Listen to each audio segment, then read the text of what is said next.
5:33, and we're following breaking news overnight. On the special session at the state capitol, lawmakers stayed up all night as they remained split on a controversial police reform bill. This is a live look right now. Debate ongoing as we speak inside the Capitol. 3 bills did pass through the House, but there's still a 4th to hammer out, and that's that police bill. Channel 3 Eyewitness News reporter Roger Suzanin is live at the Capitol. He's also involved in the marathon session. He's just outside the doors. So what's happening right now, Roger?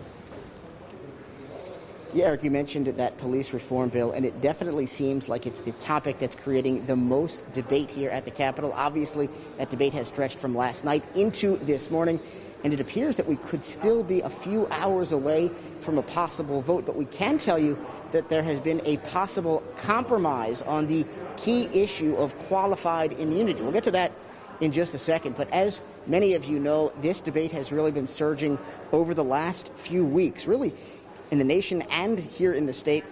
Ever since the death of George Floyd, protesters have demanded police reform, but critics argue that certain changes could actually make the public less safe. Now, sources on both sides of the aisle and through the debate this morning, we've learned that qualified immunity is definitely the key issue here. And essentially, qualified immunity means that right now the actions of police are protected from lawsuits while they're on the job. Now, critics say it shields them from consequences when they mess up.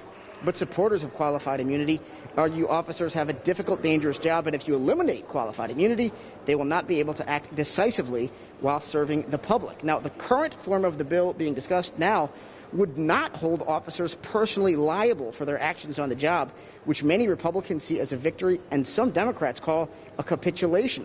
But the measure would still weaken protections that towns receive through qualified immunity, so it's still controversial. This bill is still far from a done deal, and the debate is really only becoming more heated. In fact, just moments ago, a group of Democrats voiced opposition to this latest version of the bill, arguing it does not go far enough to eliminate qualified immunity. Take a listen.